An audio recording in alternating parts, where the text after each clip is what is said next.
La noticia más importante de la semana y nadie habló de ella. Y fue el hecho de que hubo un acuerdo de paz entre dos países que históricamente se detestan. Se balacean, se tiran piedras, se gritan insultos, se desean la muerte y se exilian los unos a los otros de sus propios paraísos teológicos, que es Arabia Saudita y Irán. Entre estos dos países hay una diferencia teológica profunda en su manera de interpretar su religión. Ni siquiera es que sean dos religiones diferentes, sino que los dos tienen una lectura diferente sobre el Corán y los dos tienen una lectura diferente sobre cómo se elige al heredero de su religión en el mundo y cuáles son las decisiones que se deberían de tomar y cómo se debería de tratar. Durante años, estas dos facciones han estado en conflicto directo e incluso conflicto armado. Probablemente es algo que a ustedes les tocó creciendo también, a mí me tocó mientras crecía, que era paz en el Oriente Medio. ¿Y quién nos va a traer paz en el Oriente Medio? Durante mucho tiempo, esa responsabilidad se la competimos a Estados Unidos y definitivamente no lo logró. Por ejemplo, los 10 años de guerra en Afganistán, el asesinato de una serie de líderes en África, golpes de estado, intervenciones militares, fondeo de grupos mercenarios que se volvieron completamente descontrolados al punto de volverse guerrilleros y luego ser rebrandeados como terroristas. Y es interesante, ¿no? Porque Estados Unidos llega, fondea primero los Freedom Fighters, que son como estos guerreros por la libertad, les da dinero y luego ya cuando ya no les conviene, nada más les cambia el nombre. Son las mismas personas, nada más que ya no son Freedom Fighters, ya no son guerrilleros, ahora son terroristas de ISIS, ¿no? Pero son los mismos, con las mismas armas y fondeo americano, pero ya no los conviene. El caso es que Estados Unidos nunca pudo realmente obtener la paz en el Oriente Medio. ¿Quién sí pudo obtener la paz en el Oriente Medio?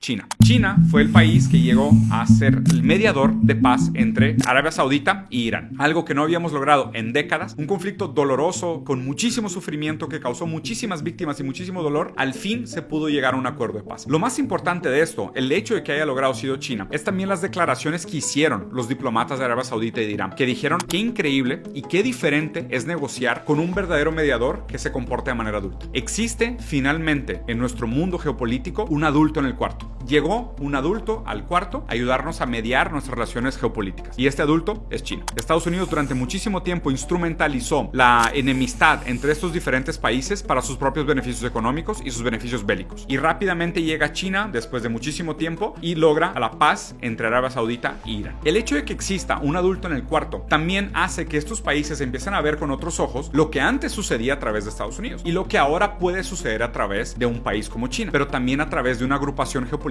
como lo son los BRICS. Si Arabia Saudita y Irán se unen a BRICS, BRICS va a ser no solo mitad de la población del mundo, sino que va a tener dominio absoluto sobre los hidrocarburos, o sea, sobre petróleo y crudos, y también es un factor importantísimo y definitivo en la gestión de la capacidad energética del mundo. Entonces, esta noticia que pasó prácticamente desapercibida, porque a Estados Unidos no les conviene que ustedes sepan, y obviamente a la propaganda tradicional no conviene que ustedes sepan esto, pero la noticia más importante de las últimas 2 semanas probablemente fue esta. Un acuerdo histórico, después de muchísimos años, entre dos facciones que se odian, que finalmente se logró por un comportamiento adulto, político, bien intencionado de gestión geopolítica, y además pone la antesala perfecta para que si estos dos países, o por lo menos uno de ellos, se una a los BRICS, ahí sí vamos a tener no solo un mundo multipolar, sino una facción geopolítica bajo la agrupación de BRICS que no necesita Estados Unidos para nada. Porque si se hace esto y a cambio de la mediación política, ahora Irán y Arabia Saudita empiezan a vender su petróleo en yuanes, se acaba el chiste para Estados Unidos con el uso del petrodólar para instrumentalizar todas las intenciones internacionales.